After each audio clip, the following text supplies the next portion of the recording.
اعوذ باللہ من الشیطان اللعین الرجیم بسم اللہ الرحمن الرحیم اصول کافی جلد چارم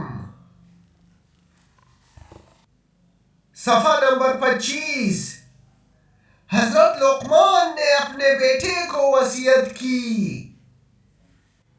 جناب یحییٰ بن عقبۃ اللذیذی نے حضرت ابو عبداللہ علیہ السلام سے نقل کیا ہے کہ آپ علیہ السلام نے حضرت ابو جعفر محمد باقر علیہ السلام سے نقل کیا ہے کہ آپ نے فرمایا، دنیا پر حریص کی مثال ریشم کے کیڑے کے مانند ہے کہ وہ جتنا زیادہ ریشم کو اپنے ارد گرد لپیٹتا جائے گا اتنا ہی وہ باہر نکلنے کا دروازہ بند کرتا جاتا ہے اور پھر وہی غم و غصہ میں مر جاتا ہے۔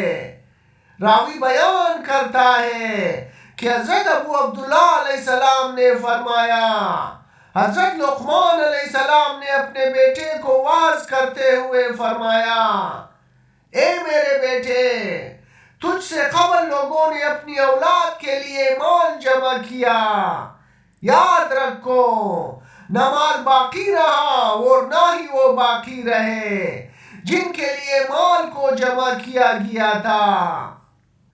اے بیٹے، تو اس مزدور کی مانند ہے جس کو کام کرنے کا حکم دیا گیا ہے اور اس کو اجرت کا وعدہ کیا گیا ہے۔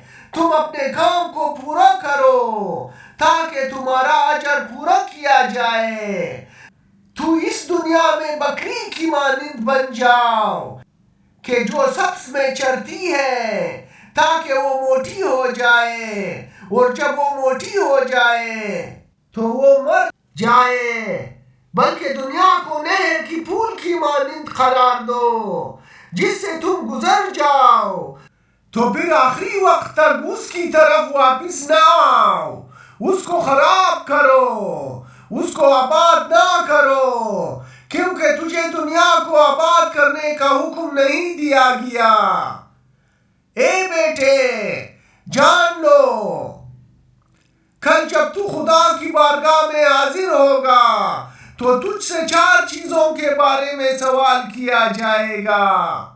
نمبر 1، تیری جوانی کے بارے میں سوال کیا جائے گا کہ تو نے اس کو کس راہ میں ضائع کیا۔ نمبر 2، تیری عمر کے بارے میں تو نے اس کو کس طرح بسر کیا۔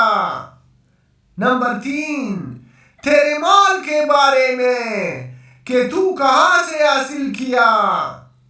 نمبر 4، کہاں مال خرچ کیا۔ اپنے آپ کو ان سوالات کے لیے تیار کرو اور ان کے جوابات بھی تیار کرو۔ دنیا سے جو چیز فوت ہو جائے اس پر افسوس نہ کرو، کیونکہ دنیا اگر کم ہو تو اس کے لیے بقا نہیں ہے، اور زیادہ ہو تو اس کی بلا و مصیبت سے امن نہیں ہے۔